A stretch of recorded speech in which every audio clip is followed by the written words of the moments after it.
Hey everyone, welcome back to the episode 3 of the hamstring vlog. You're thinking, what are you doing sat here? First of all, I'm not training. I'm not training today in the vlog because I wanted to give you something different. A lot of people have like, what's your training program? So today I'm going to give you an outline of my training program, really simple, and make sure that you hit subscribe and share this to someone who's going through hamstring rehab. And I've got a few difficulties. I'll be honest with you, like this week's been tough. The hyperextension is the thing that's caused the problem because my calf, the insertions of my calf and the insertion of my hamstring, it's just really like and it's quite acute, it's quite aggressive. So I'm being very careful for it not to become a tendinopathy, which would just not be fun. But actually where I tore the hamstring is absolutely fine. So it's just the hyperextension stuff, and that's, if it was just the hamstring, I would be back running around training now. It's the knee that's just been rattled and all of that, which takes a little bit more time. So I'm going to give you some love here on the whiteboard. Let's open this up and I'll keep this nice and short. I just want to show you how my week pans out, really. It's straightforward, very simple, something that you can do as well. And I'm going to start here with how the intensity of my week goes.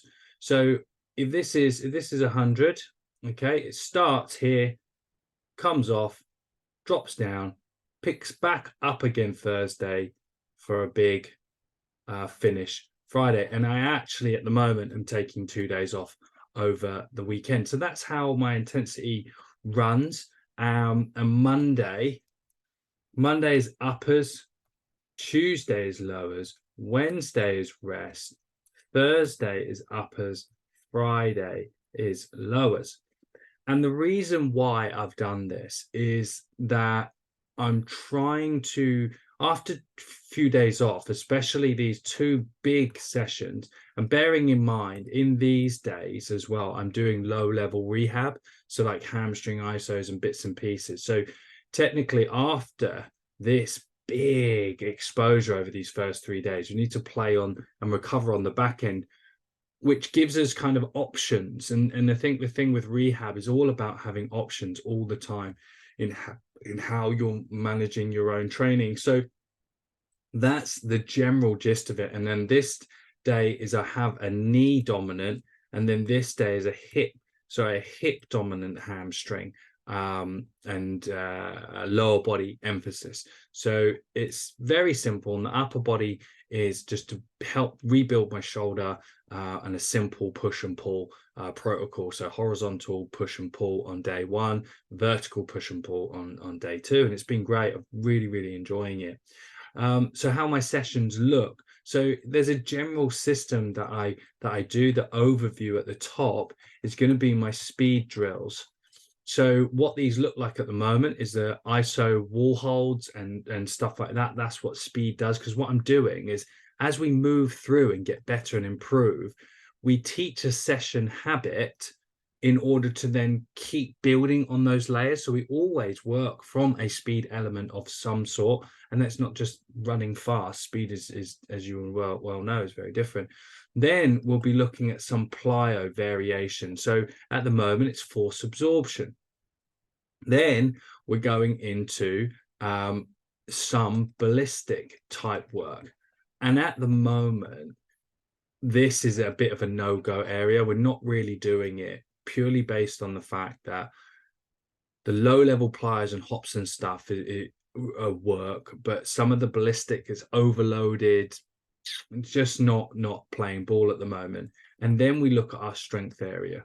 Okay, what I'm at the moment, I'm going in the 8 to 12 rep range, purely based on the fact that I can. Really, I don't want to go any lower at the moment because I don't need to, because I'm going to actually improve strength there. And the big thing with rehab, when you get an injury like the joints shut down and stuff, it's good to have more volume in it, which as opposed to intensity, because you're trying to keep the receptors firing and stuff like that. And then I'll probably hit 4 lifts here, maybe along with trunk, and then some form of conditioning, which will be low level. But also what I do is I do all this inside 45 minutes, which gives me a conditioning effect as itself. So we don't have to worry too much about that. And that's the general start of where we are at, from a lower body session structure, and it works really, really well. And then again, don't forget, across the whole week is conditioning, because my training volume has doubled. So I'm training hard, and and that is giving me condition as well. So then my specific hamstring protocol is very simple. So we have iso holds, okay? And what we do is we do 3 ranges. So if you can imagine, I'm lying on my back here, okay? I have my knee at that level, all right? Then I have it a little bit wider, and then a little bit longer. Okay, I'm getting bigger each one of those, but you get the deal. And I'm just holding them for 10 seconds at a time and just stressing that. That's level 1. And then level 2, just for today, is we actually do the march. You may have seen those on the previous video. We do the march and we work through, because imagine a cup of coffee.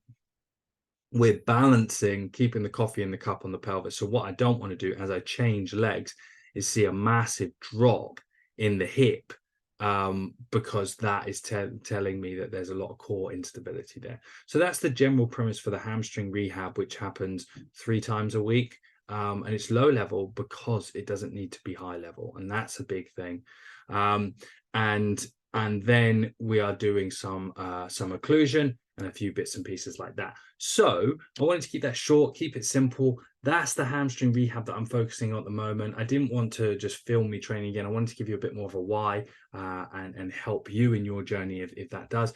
Shoot me any questions, send me any comments, but also please do share this to someone who may or may not be suffering from a hamstring injury or an injury, because there's lots to be learned in this process, and I'm here to help and teach you that. So thank you so much, and I look forward to seeing you next week for the next episode.